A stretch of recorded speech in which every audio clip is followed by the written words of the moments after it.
everyone, it's Diana. This is my first attempt at a vlog. I decided I kind of wanted to do one to document what I'm doing for this round of Tome Topple. So this is a readathon hosted by Sam from Thoughts on Tomes, where you try to read books that are roughly 500 pages in the span of 2 weeks. And I've attempted it the last couple of times and for various reasons did not finish it, but I am going to try my best. And yeah, I decided to do a vlog just to make my life easier in terms of remembering what happened in each one. So just very quickly, TBR. First is Song of Blood and Stone by L. Penelope. This is a book that I had started in the August iteration of Tome Topple. Hey, Bubby. And yeah, so I'm going to try and finish it. I'm more than halfway through. This is my current read. And this would be for the prompt finish a book started in the last round, as well as, read a tome.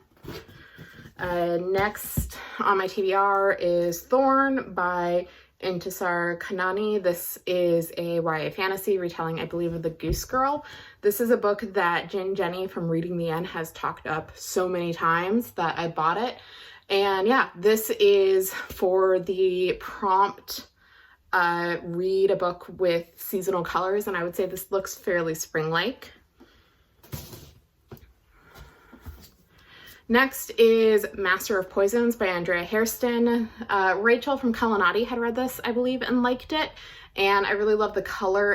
I love the bees and the hexagons on it. So this is my read a tome by a BIPOC author. And then in terms of some other books that are on my wish list, I have Winter Keep by Christian Kishore. This is the newest book in the Graceling series, so it's going to be my read a tome from a series you haven't read in a while, because I have not read that series since I read Bitter Blue in I think 2013. It's been at least I think it's like 7 or 8 years since I've read that series. So that's on my TBR. I have that out from the library.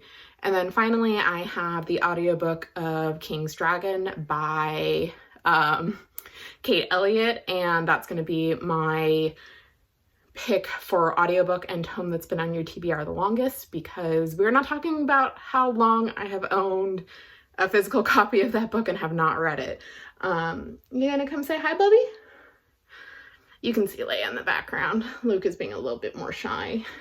Anyway, so this is March 16th, so I will try and maybe do an update at the end of the night and see how I'm going. I'm on like page 286 of this book. I'm enjoying it. It is taking me a while to remember what all is happening, because it's been like 6 months since I picked this up, but still enjoying it, still like interested in continuing the series. I think this one needs to stick the landing, and then we'll see. Anyway, like I said, I'll try and have an update later tonight, and yeah. Hey everyone, this is the night of March 18th. I did not record last night. I did not read last night because I got so mad by the higher ups at the university I work at completely and utterly failing in their responsibilities, and I literally was so mad I could not see straight. I had to calm down by watching old Binging with Babish and listening to Mass Effect music, because I was so mad, and I can't talk about it now because I'll just start ranting. But I have been reading and listening today. So I read on Tuesday, I read about 100 pages of Song of Blood and Stone, and it took me a while to remember who everyone is, but I do, and there's really two kind of distinct plots happening because there are two main couples, and honestly, I like the couple that's not the main epic thrust of this book so much more. So the first couple, you have Jack and Jeslinda, and Jack is this high commander who gets captured, and Jeslinda is this young woman who ends up rescuing him, and she has the Power of Earth song, and you know, their storyline is fine, and theirs is more of like the, I guess, traditional like people and power high fantasy. But the other one is with this woman Ella and her husband Bren, and Ella is like she's this foreign woman who is married to a soldier, and she finds out that her estranged sister is pregnant and her sister has a baby, and then the baby gets kidnapped, and Ella's now trying to like find the baby and is going up against the power structures in the country. And like, this is such a good plot, and I'm really sad we don't have more. And I'm gonna be honest, like, based on how she's writing it, I would not complain if once the series is finished, if El Penelope wanted to do like an urban fantasy, like detective type series, I would read that in a heartbeat just based on how she's writing Ella. So that's great. And then tonight I started listening to The King's Dragon, so that was my audio pick. That's by Kate Elliott. It's the first book in the Crown of Stars series, and it is very epic fantasy, but I'm enjoying it so far.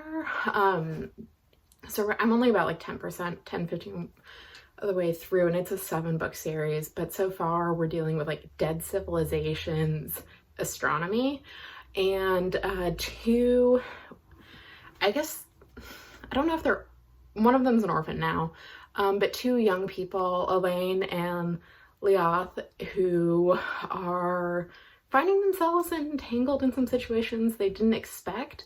So like I said, I'm not super far in. It is the first book of a 7-book series, so I know this is very much going to be like, it's the starting point of a story. I don't expect to get a complete story with this book, but I'm enjoying it so far. I love Kate Elliott.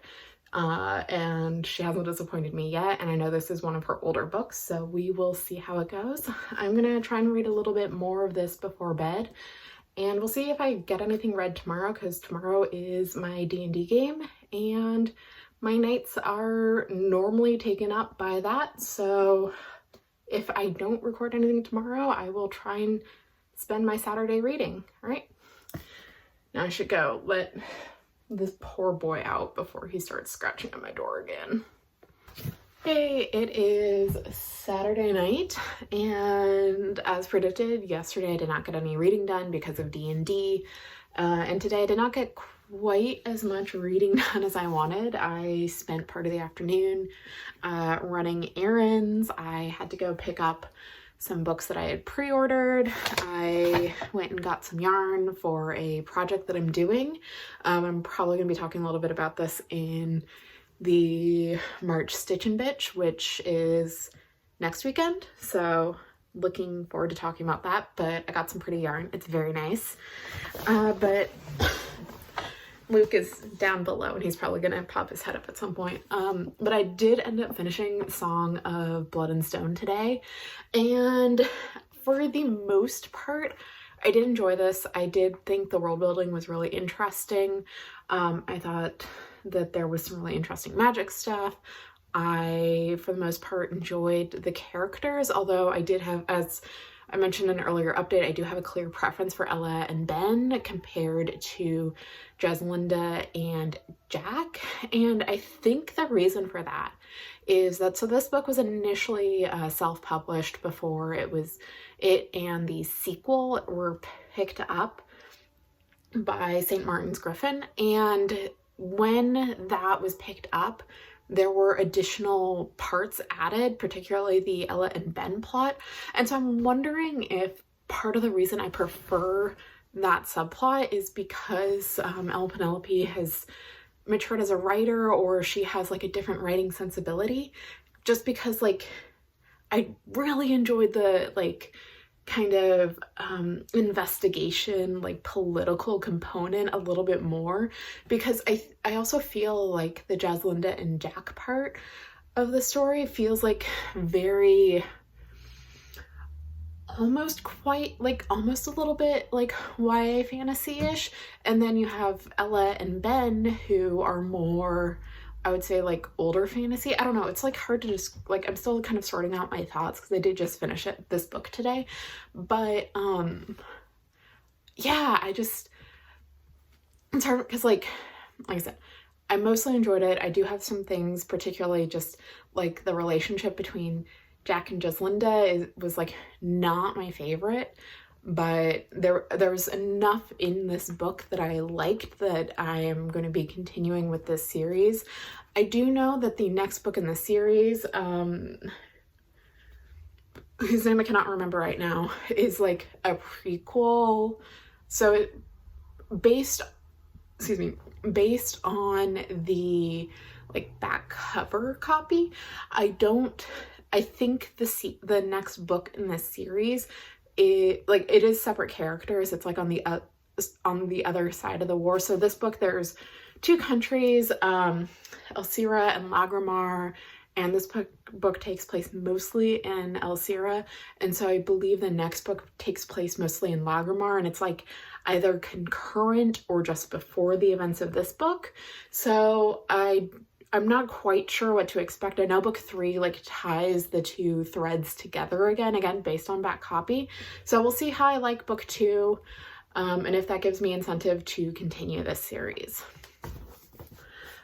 I had meant to maybe play some video games and listen to King's Dragon, but I ended up not doing that. But I did read the prologue to Winterkeep. So Winterkeep is the 4th book. Bubby!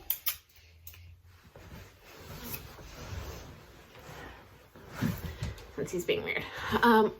Winterkeep is the 4th book in the Graceling series by Kristen Kishore. And this just came out earlier this year. And yeah, so I'm not super far in, but I did reread the end of Bitterblue just to kind of remind myself of stuff, and it made me cry. And I know Rachel over at Kalanati really liked Winterkeep, so I have high hopes. So I'm gonna try continuing reading that tonight, and we'll see where I am tomorrow, if I end up sticking with Winterkeep for a bit or switching back to King's Dragon for my audiobook. And I think that is my update for the night. Luke, you want to say goodbye? Luke is like, unhand me, mother. Alright, I will catch you all later. Alright. Sorry, I'm making sure my cats are about to like leap in here because they just got some time with the automatic laser pointer, and that is Leia's new favorite toy in all of existence, and it gets her really hyped up. Yeah, if you have a cat who loves laser pointers but you hate pressing the on switch all the time, I highly recommend getting an automatic laser pointer. Bree from Bree Reads Books told me about it. 10 out of 10 would recommend. Anyway, I ended up finishing, oh, there's Luke. I ended up reading more of Winterkeep last night, and I did have to remind myself who some of the characters were, just because, like I said, in my last update, it's been a while since I've read Bitterblue and the other Graceling books, but so far I'm enjoying it. I will say, however, that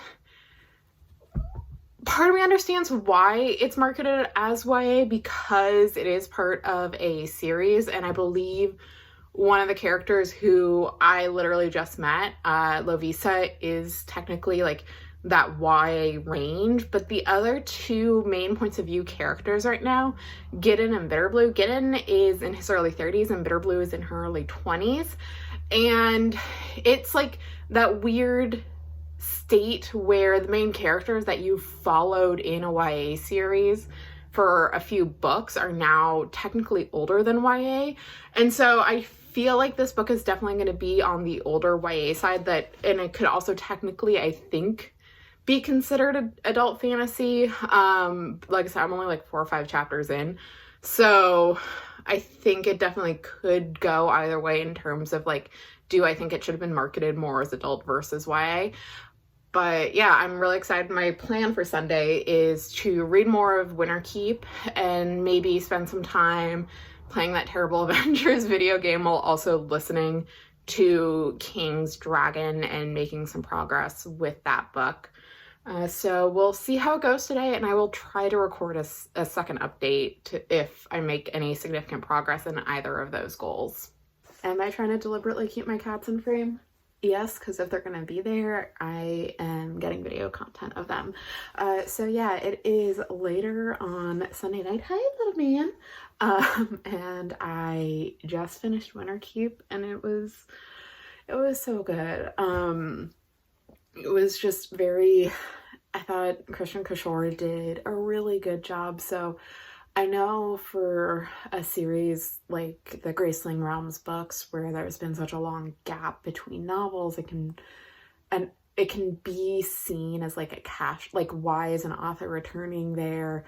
What stories still need to be told? And I do think that with the Graceling novels, where Christian Kishore had left things with the end of Bitter Blue, that there was clearly more story, because the story with the Graceling novels has never been about one person. There's always been like a cast of characters that interconnects, but it's never been about one person. It's always been about the place and the people and systems of power and breaking free and dealing with the trauma of your past. And she does that so well in this book. The ending made me cry a little. I will say there were some major content warnings in this book, and I will probably go more in depth in my wrap up at the end of the month, but major content warnings for child abuse, both physical and emotional, kidnapping, forced confinement. Yeah, it's a heavy book, but I do think it ends on a really hopeful note. And I know I had mentioned in my previous update talking about this, how it felt like a little weird being YA, because both Gideon and Bitter Blue are well above the age of normal YA protagonists, but Lovisa is 16, and she, I would say, is the central character of this book. Both Gideon and Bitter Blue have important roles to play, but it's very much Lovisa's story and her journey and how she goes from the person she is at the beginning of the novel compared to the person that she is at the end of the novel. And a lot of the things within the book are driven by the choices that she makes and the journey that she's on. So yeah, so I definitely do think that because of that, falls more on the YA side than the adult side, but I do think there's easy crossover. I want one of those telepathic blue foxes that are in these books, are in this book. That's one of like the native creatures of Winter Keep. And yeah, there's like blue-gray foxes that like talk to you and read minds. And yes, they're a little creepy, but I do kind of want one. And they canonically get along with cats, so Luke and Leia would be able to like have fun with it. I don't know. Anyway, I really loved this book. I gave it like 5 stars. I might change my mind after I've slept on it, but like my initial reaction is 5 out of 5. Definitely buying this book to reread. I love what she's done with it, and again, similar to Bitter Blue, she leaves it open so that there is the potential for more stories in this world, and I wouldn't complain if that were to happen. So yeah, I ended up not listening to King's Dragon today. I forgot that the NCAA tournament had started, and I ended up watching a lot of women's basketball and then watching the one men's basketball team that I'm following this tournament. The teams that I wanted to won. Unfortunately, the one team that I wanted to lose today did not lose. We can't get everything. So I'm going to try and maybe read a little more tomorrow or listen to King's Dragon, but I might also start Thorn, just because it looks really pretty. I know the sequel is out soon, and again, based on what Jenny has said, I think I will really like it. So yeah, I don't know what exactly I'm doing now that I finished Winter Keep, but yeah, it was so good. I highly recommend. It was absolutely lovely. And Leia is now watching something, so I need to go make sure they're not about to do something dumb. Good, you can see Luke in the background. So it is Friday, March 26th. I realized I didn't really do much reading this week. I ended up watching a lot of sports Monday and Tuesday, women's basketball, very exciting, go Stanford. And then on Wednesday, I just didn't feel like reading. On Thursday, last night, I had D&D. And so today is finally the first time since Sunday that I've been reading. So I think I just need to accept that I'm probably not going to be finishing King's Dragon by Kate Elliott, just because I still have about 13 hours left. And I don't know if I necessarily want to listen to that much of an audiobook this weekend. And I'm also not certain I'm going to have the time to do that. But I did start Thorn by Intisar I did start Thorn by Intisar Kanani. This is a YA fantasy retelling of The Goose Girl. And so The Goose Girl is like kind of a weird fairy tale where a princess is going to be betrothed to a prince, and along the way her maid steals her identity, and so the maid becomes the princess and the princess becomes a goose girl, and then she ends up rescuing the prince. Identities are revealed. And so this book, the main character, her name is Alira, and she is like, she's very much a good girl trying her best in a place that, and her family that doesn't value honesty, that doesn't value kindness, especially towards others who they view as beneath them. And so I do really like her character so far. It is a little slow going. The switch just happened. And so there's still about 400 pages left of this book. So there's still a lot to happen. There is a talking horse that has just been revealed. Sorry you don't talk to me, bud, except yelling at me. Anyway, I'm going to try and read a little more tonight, and then also try and finish this over the weekend. So I will have finished 3 tomes for Tome Topple, but we will see what happens. And now I need to go. They don't want to see your butt. I need to go pet this guy so he stops being such a needy little boy. That's a lie. He's always going to be needy. Look, you can look at the camera. He's not. He's being a suck. Hi everyone. It is Sunday night. Big yawn. Sunday, March 28th. It is the final day of Tome Topple, and I finished Thorn by Intisar Kanani today. This was really good. So I had mentioned in my previous update that this is a YA fantasy retelling of The Goose Girl, and it is quite slow paced, but I liked it. I thought that it did a really good job of really exploring the interior life of Alira, also known as Thorn, when she is the Goose Girl. And I really enjoyed its mediations on justice and how justice is or isn't applied in different scenarios. And yeah, this book was very much all about discovering who you are, as well as breaking free of what hurt you or what might have defined you. So content warning in this one for abuse.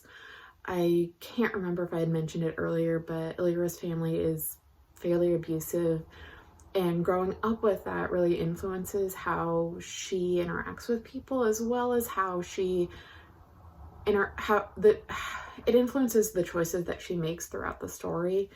And I thought that it ended in a really satisfying way. The ending did feel a little bit rushed considering how slow the rest of the book was, but I think I would give this like a 4.25 stars.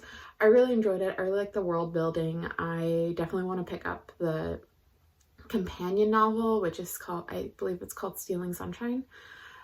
But yeah, I really liked this. I'm really glad I picked it up. I'm definitely interested in reading more from the author. So just to sum it up for Tome Topple, I ended up reading 3 tomes. I read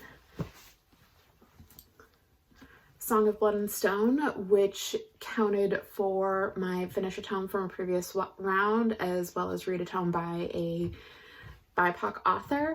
I read Winterkeep by Karen Kishore, and that counted for my read-a-tome, as well as read a tome from a series you haven't read in a while. And then Thorn counted for my read-a-tome with seasonal colors, because I do think all this green and a little bit of red is very springtime-y. At least to me, that's what it reads like. So yeah, I in total got 5 prompts. So I think that makes me a scholar based on what the bingo card says. So yeah, this was definitely my most successful Tome Topple. I think it helped that I was kind of I'm in a pretty decent spot in terms of reading, in terms of being able to focus on reading. I also think it helped that I really enjoyed all the books that I like, or that I picked. I don't think, none of them were lower than a 3-star. This was about